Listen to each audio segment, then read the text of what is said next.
Good afternoon and welcome to Blackburn Baptist Church at Bethesda Chapel to the second test live in Galligreaves.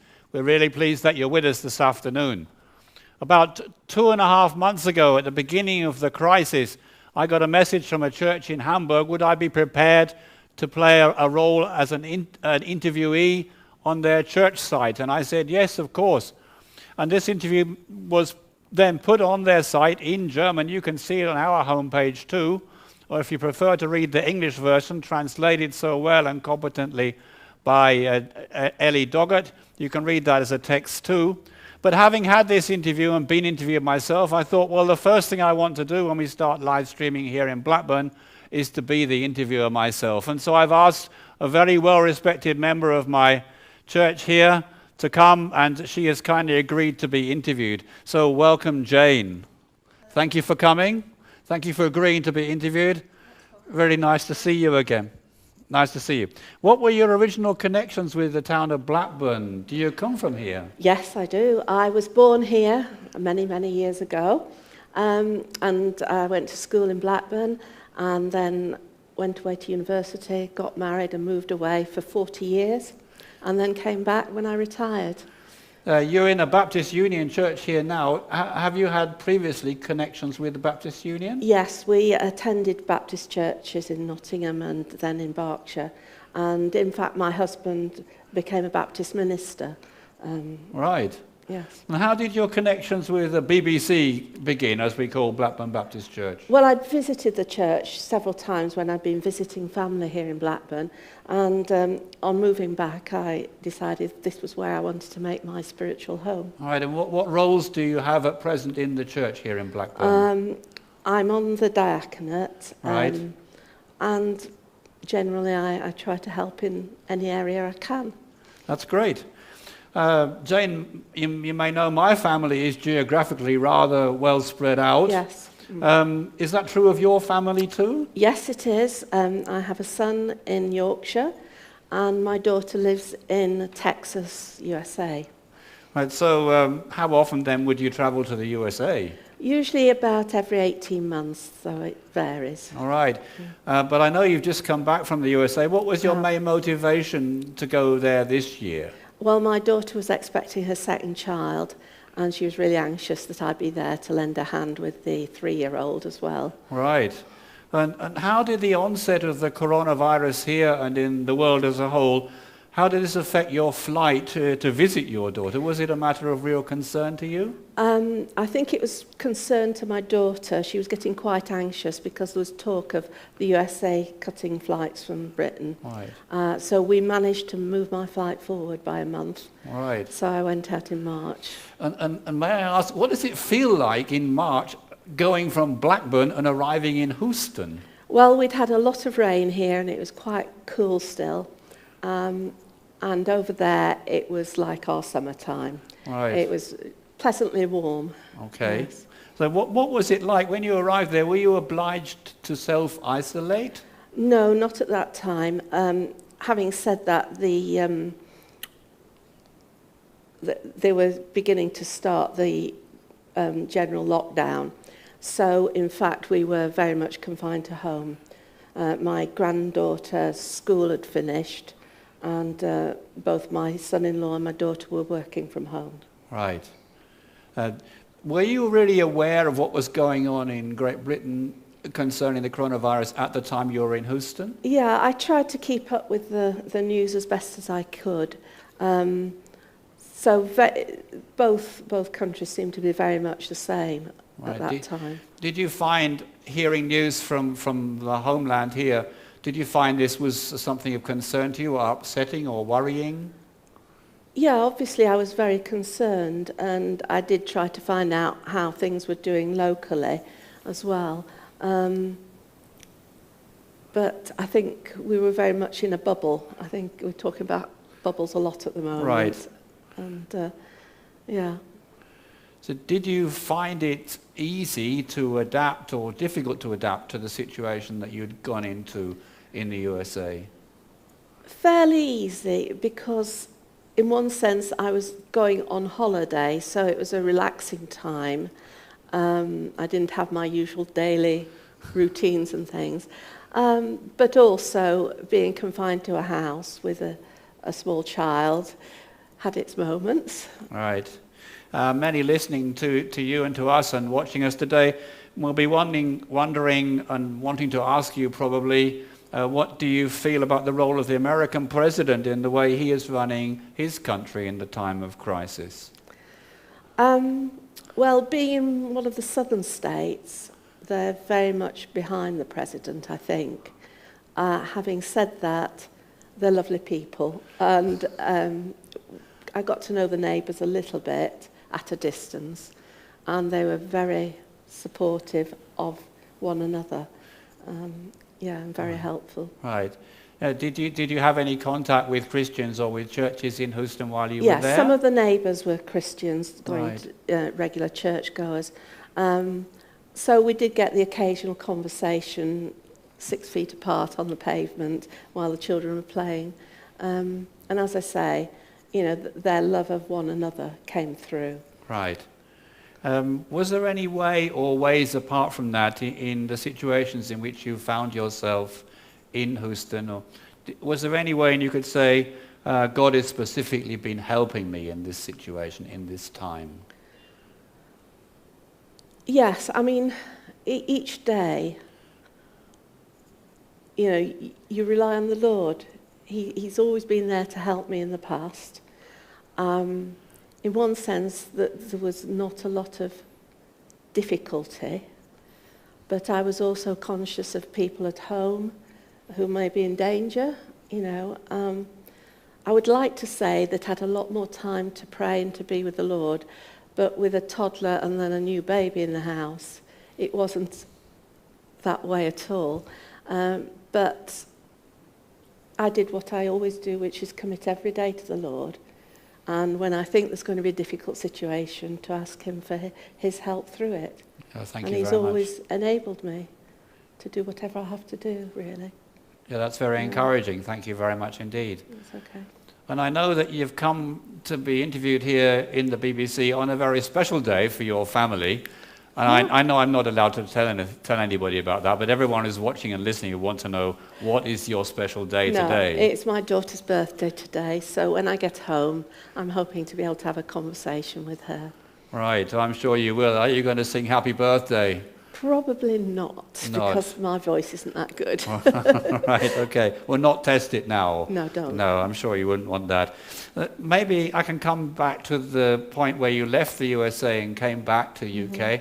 I think you had a rather interesting route that you'd chosen. Yes, there were no direct flights, but I was really thankful that we did manage to get a flight back via Chicago and Dublin. So it made it very interesting. It was a very event-free journey, but very quiet.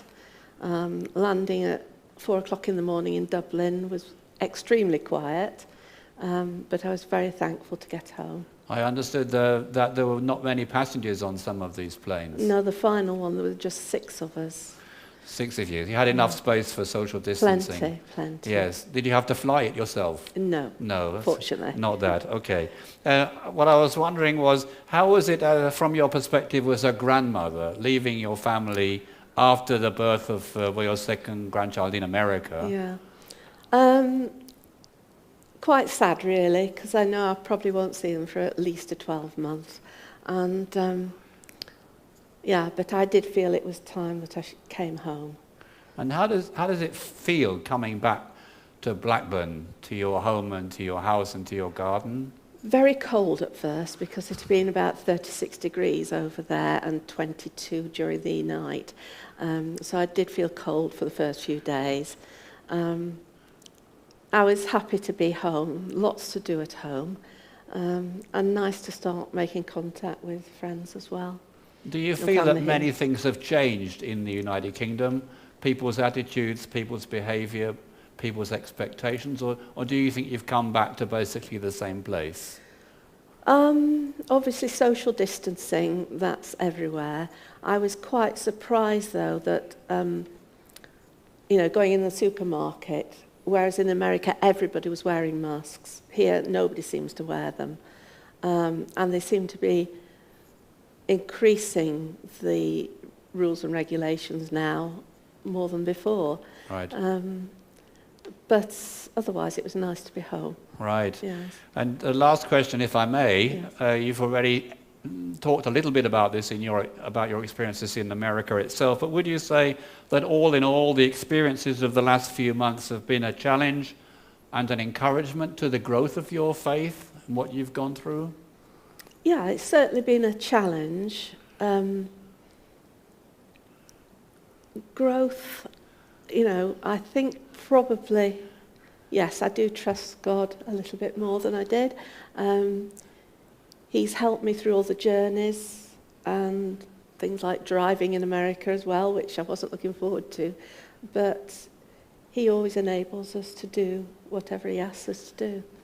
And I'm very grateful for that. Jane, thank you very much for everything you've shared with us. Thank you on this very special day, your daughter's birthday, for coming to this very inauspicious setting here and taking part with us in our second test of our live streaming potential. Thank you, and God bless you. Thank you very much. Thank you. Please excuse me for not holding your hand. That's okay. Shaking your hand.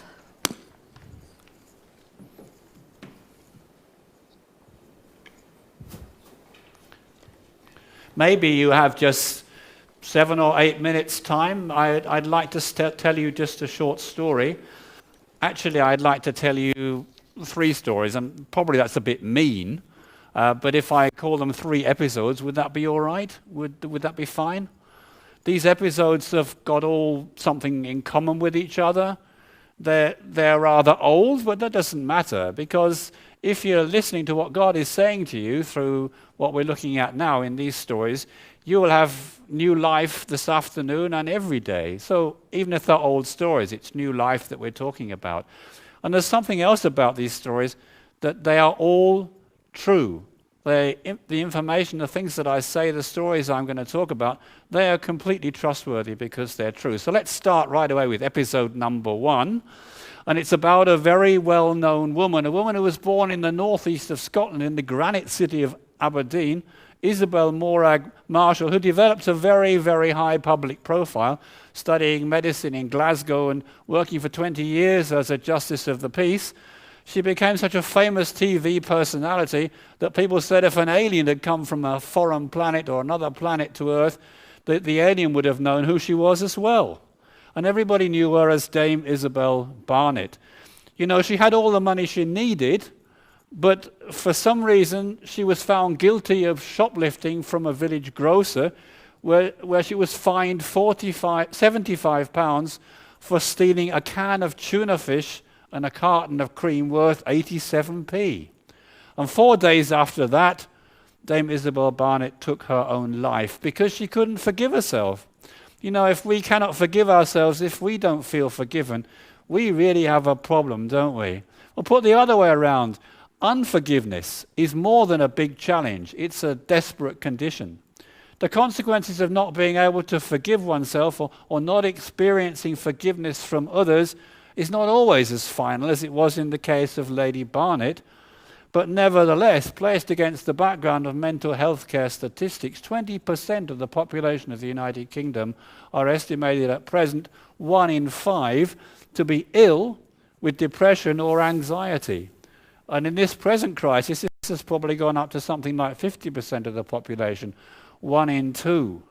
Many people find themselves in mental hospitals, in clinics and in outpatient programs, and suffering from depression, anxiety, and related illnesses. They are really ill. And of course, the main reason is not always unforgiveness. There are other reasons sometimes, but nevertheless, it's fair to say that the experience of being unforgiven for past wrongs may contribute to depressive symptoms in later life.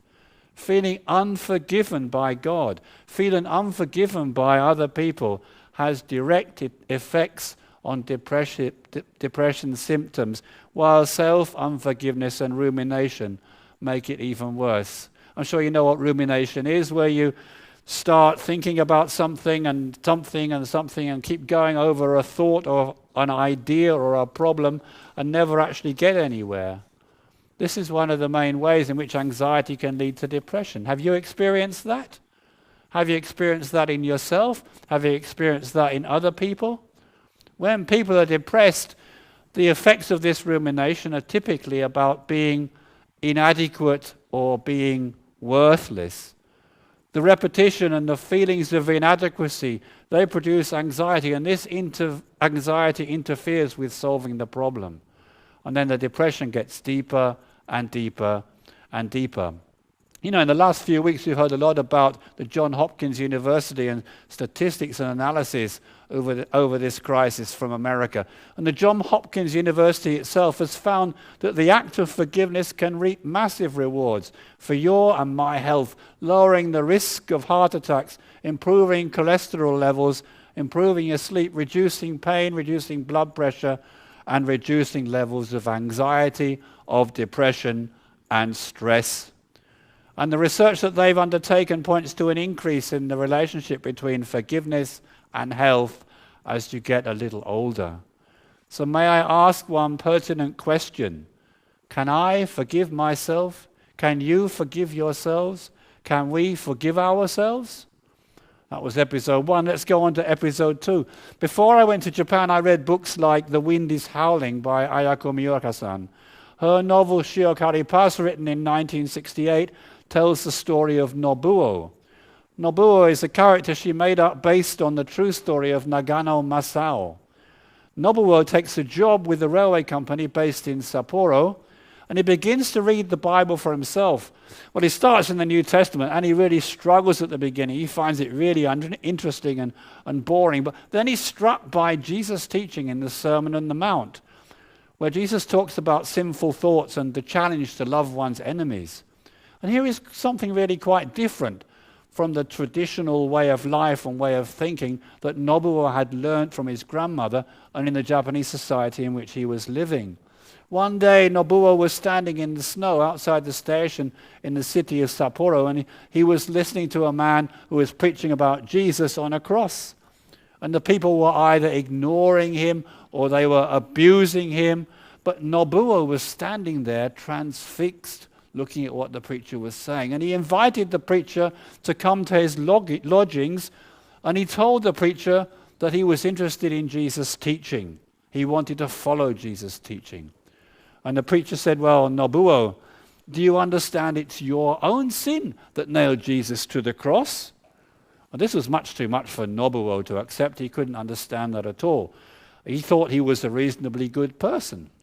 So the preacher made it a challenge and said to Nobuo, okay, Nobuo, you choose one of Jesus' commandments. You put it into practice day by day, and then you'll see just how short you fall of God's standards.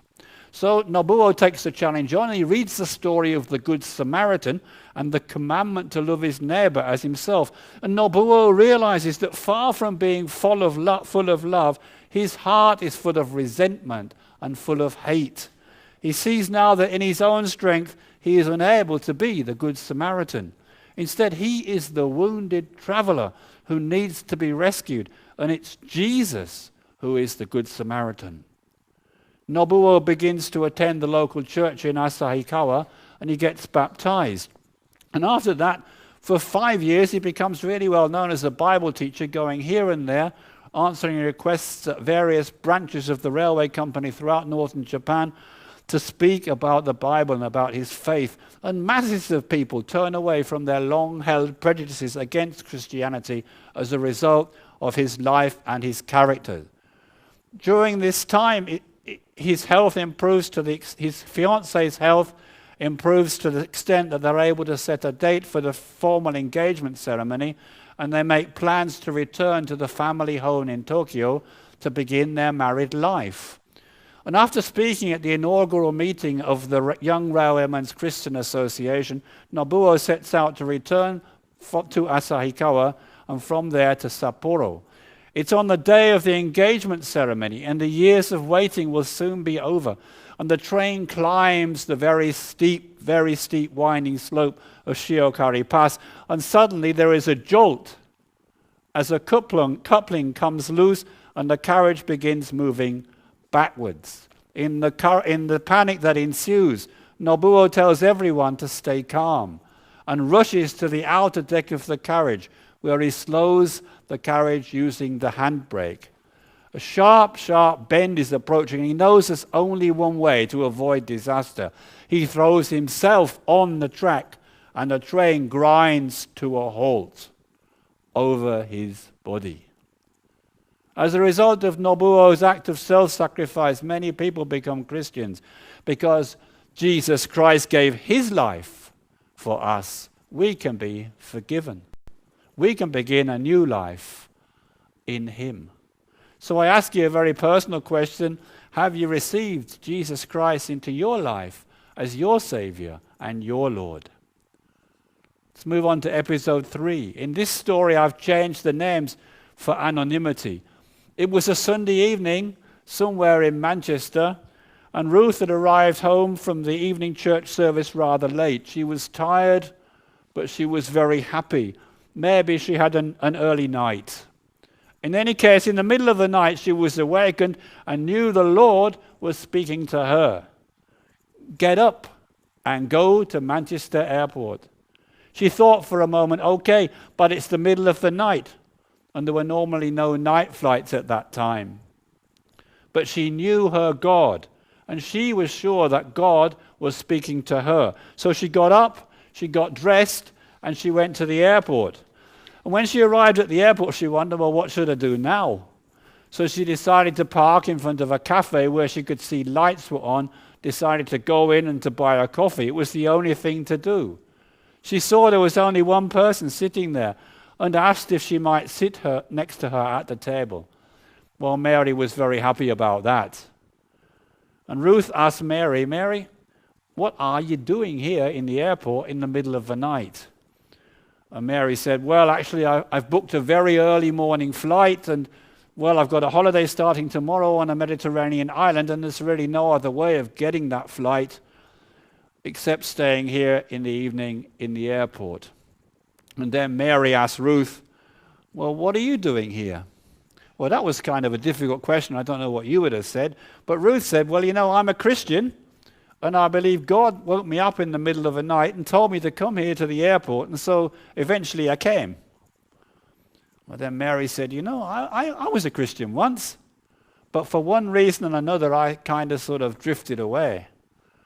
And Mary and Ruth talked and talked, and eventually Mary understood that she could and should come back to the Lord. Even though we move 1,000 steps away from God, thanks to God's love, it only takes one small step, one single step to return to him. Ruth and Mary prayed together. Mary thanked her for helping her come back to the Lord, and Ruth left to go back home. Ruth was really pleased because she'd obeyed the Lord, and Mary had come back to him as a result. And after a very short sleep, she woke and got herself ready for work as usual. She put the radio on just in time for the news and listened with amazement as the newsreader announced that a plane from Manchester Airport destined for a Mediterranean island had crashed, and there appeared to be no survivors. Even though we have moved 1,000 steps away from God, it only takes one small step, thanks to God's love, to return to him. And through his forgiveness, we can forgive others. Through his forgiveness, we can forgive ourselves. Forgiveness is our theme. Forgiveness is what relates these stories together. It's true.